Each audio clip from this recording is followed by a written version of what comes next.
time for our Zerg versus Zerg, the first one of the night in a team league dominated by this matchup. And the map will in fact be Whirlwind. It's going to be Coca up against B4 sitting in the booth right there. B4?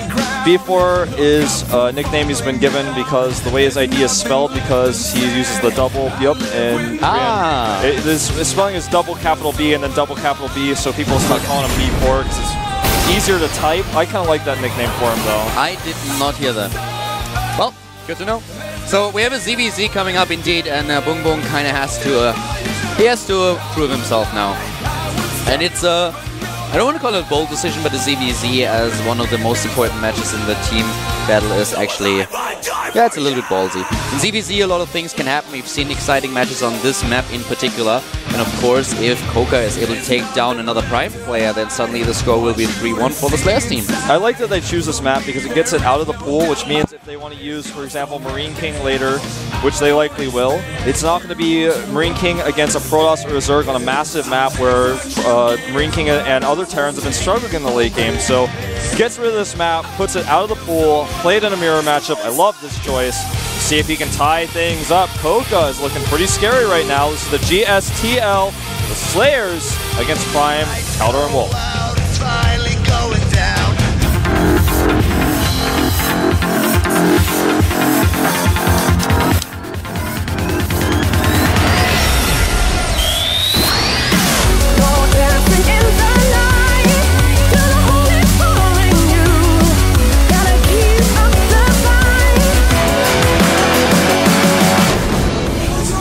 Here we go, guys. To the bottom left of the map is our Prime player. He is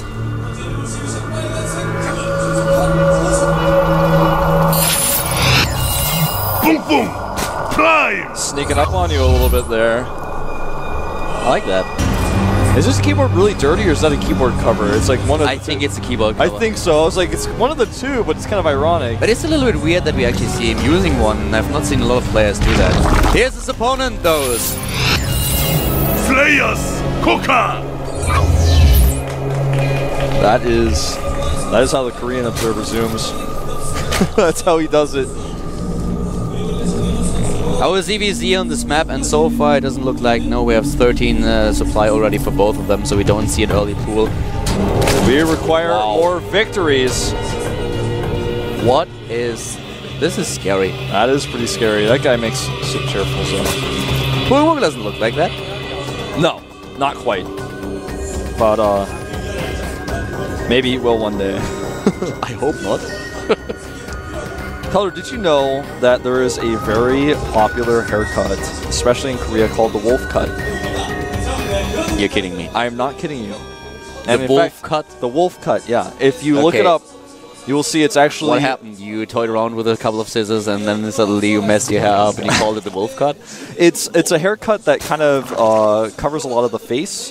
I don't know how to really describe it, but if you want, you can Google image search it right now. Okay, why don't you have a wolf cut?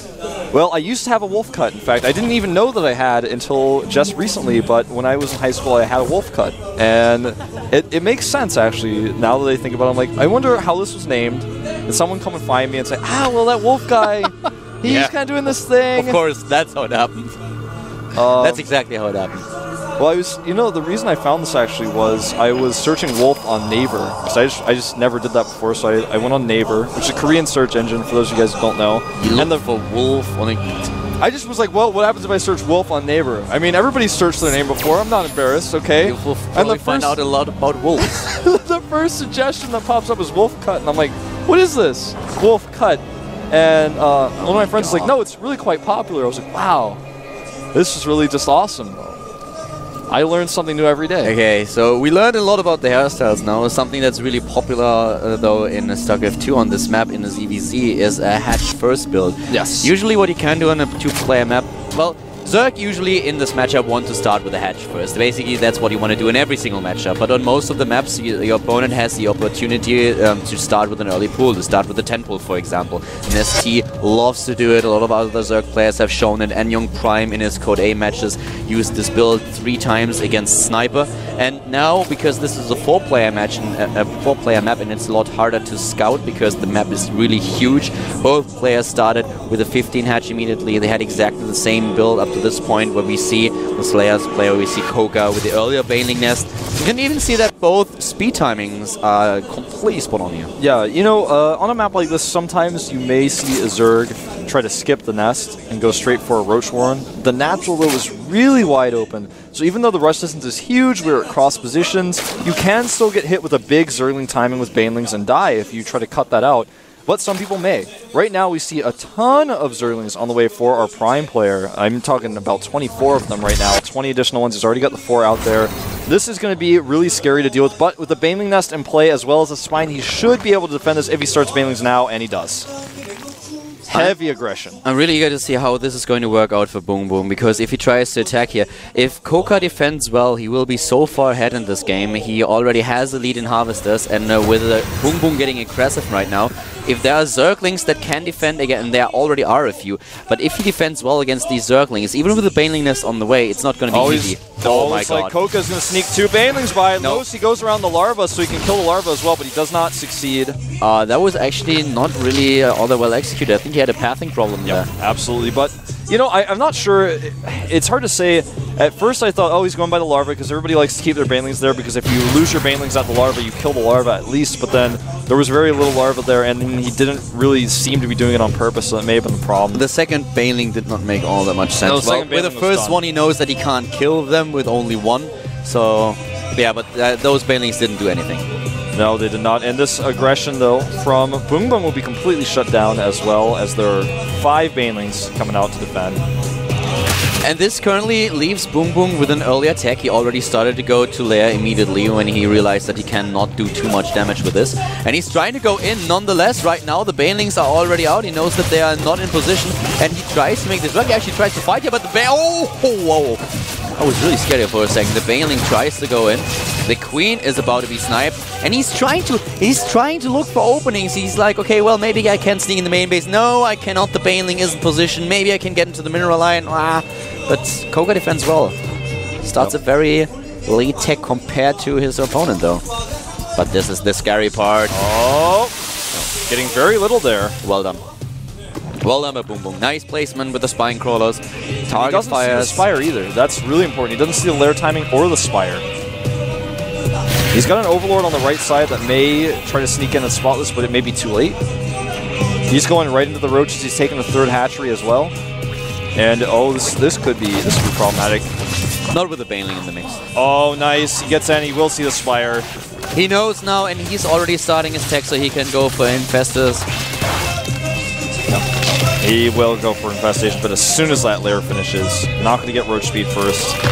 I mean, he may just get Roach Speed and get Spores and get the Infestors a little bit delayed because he can use Spores and extra Queens to defend, but I expect an Infestation Pit as soon as that Lair is done. Well, he's getting Roach Speed and +1, and there it is. Infestation Pit has +1 already, Roach Speed as well. These Baneling detonates are really well done, but that's a problem for Boom Boom, because Koka is trying to force a cancel here, and he will. There's another fight going on, though, and this time the Queen is out of luck, will die to this. Yep, and with these Banelings to defend, oh, that could have been whoa, that could have been a lot better, but the hatchery lives, and this is really bad because he's got the defense in play for his Mutas. The Roach Warren's super late for Boom Boom. He's going to have to deal with this counterattack, and the hatchery of Koka is up. Everything going wrong here for the Prime Zerg. Oh, look nice. At that position. Using a defensive position in his opponent's main base. That was really well done. Trying to snipe the Queen and not doing too much damage here as we speak, but he's still able to force his opponent back. Very well done so far, and Koka with 3 bases now against the Prime player on 2. Boom Boom has to be very careful with those Mutalisks as well. That was actually just amazing, seeing that row of Zerglings at the ramp while he sent the rest of his Lings around. He wants to see how many Mutas his opponent is making in total. It is going to be about 10 to 12, looks like.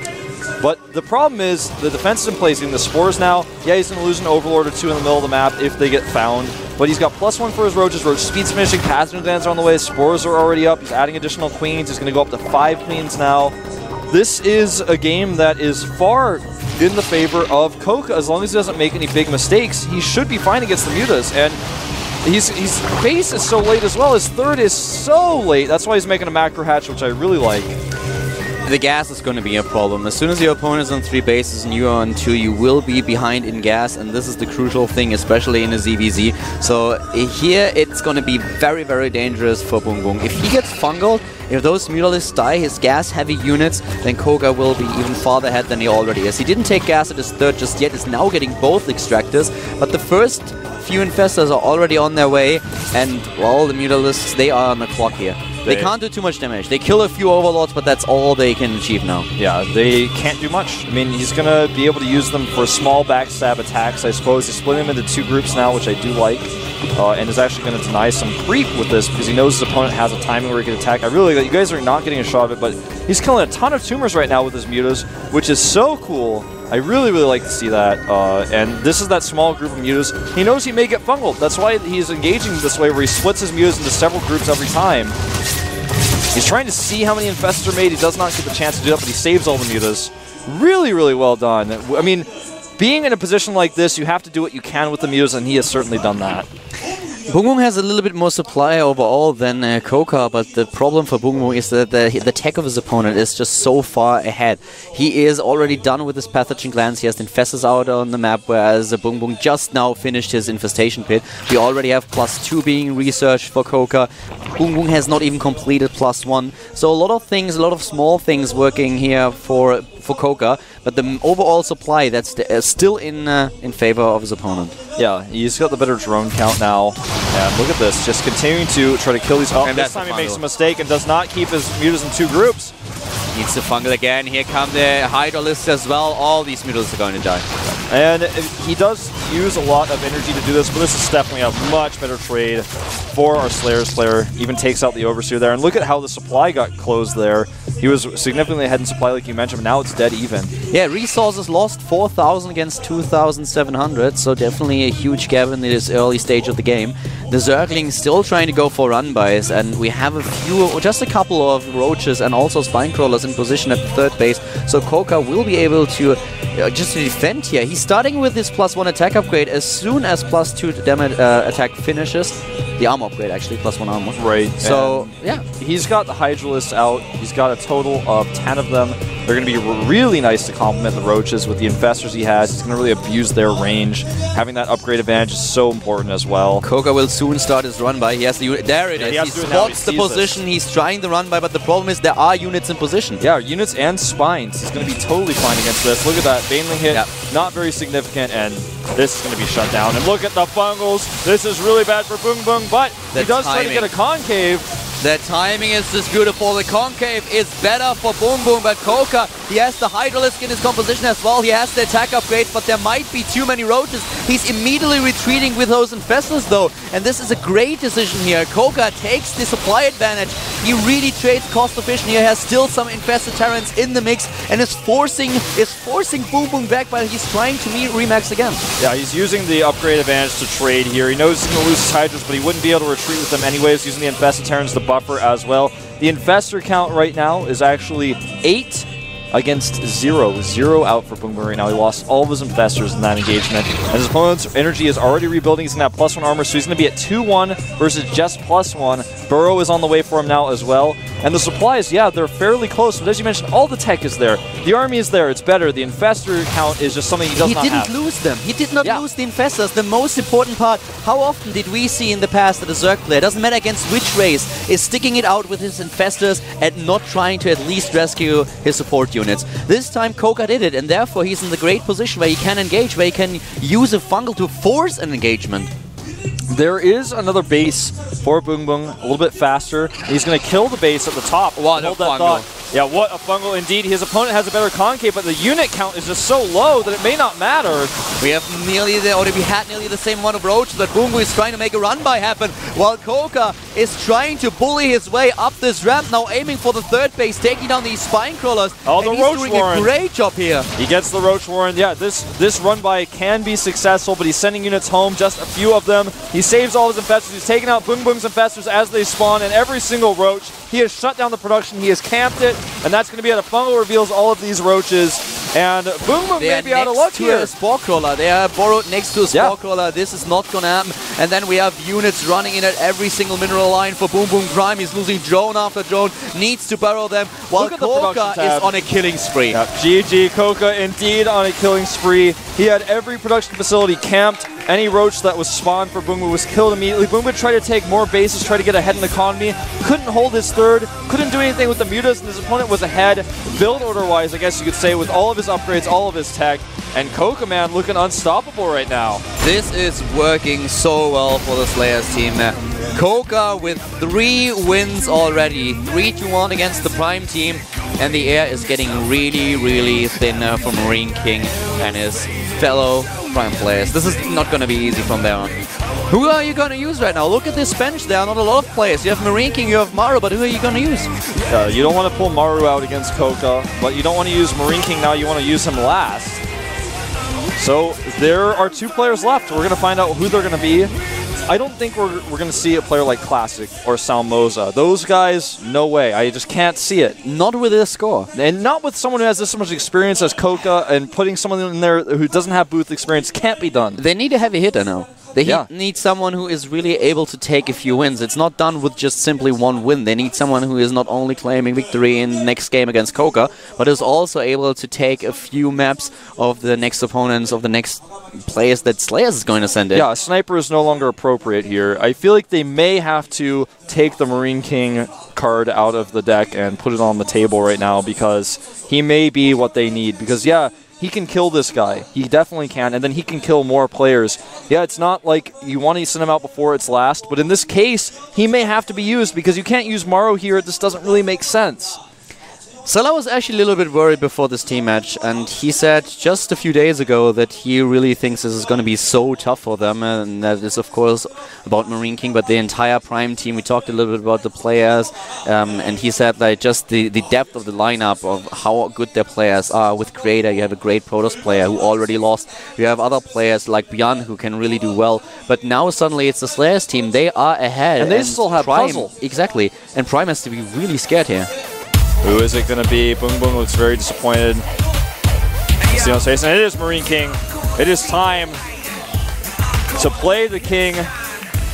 This is the moment where the King stands up on his throne and he silences everyone in the room and he speaks. And what will he say? That is what we're going to see in this game. It is funny how Koka just looked when he was on camera, how he walked to the booth like a lamb to the slaughter. I don't think that he has to sell himself short here. He played so well already, and Marine King has to be careful. Of course, he's the favorite player when you hear that Marine King is up against Koka, but still, Koka's on a run here, and he could show his confidence here. He did well, even if he loses now. It's not like anyone will blame him for it. No, his game against Bjorn was pretty insane. He did what he was supposed to do, and he did a lot more. This is Prime making somewhat of a gamble, but this is a pretty safe bet to make, and I like it. Marine King, though, if he fails here, Prime is going to have very little to fall back on, so this is such an important map. And I think it's going to be Antigua. We don't know yet, but I just can't imagine any other map choice. I would be really surprised to not see Antigua here. It's almost a given. Of course, there are other Zerg players in the Slayers lineup, like Yu-Gi-Oh, for example. But I think if we have a map choice here for Marine King, he will pick Antigua and take the small advantage over his opponent. Yeah, you've got to take that advantage when you have it. And when you have the map choice, got to take it. And we're going to join right now. And find out. And it is Antigua. Antigua Shipyard, map of choice, of course. A map that a lot of Terrans have felt really, really comfortable on against Zergs, especially when the gold bases were in play. But even without them, taking control of the center makes not only Broodlord's difficult to use, but Ultralisk, you don't even really feel comfortable using Ultralisk on this map when your opponent has control of the center. It's hard to do anything as a Zerg player, so you have to make sure you can maintain control of that location. It's the most important part of this map, the most pivotal area. Marine King is one of these players that always loved Antigua. I love to talk about this one game where we still had the gold bases when they just switched in the GSL and they were establishing the blue mineral patches. And I think it was actually at the ESWC about a year ago when Marine King, as soon as the game started against the Zerg, lifted his command center, tried to fly the command center to the gold expansion, and then while the command center was already up in the air, he was like, oh my god, there are no gold minerals in the middle, and he had to land it again. He still won the game. It was crazy, it was so funny, but just observing it, I completely cracked up. I was like, oh my god, this is so cool. Well, we are going to start with Marine King versus Koga now on Antigua. The wait is over. Let's get into the game right now.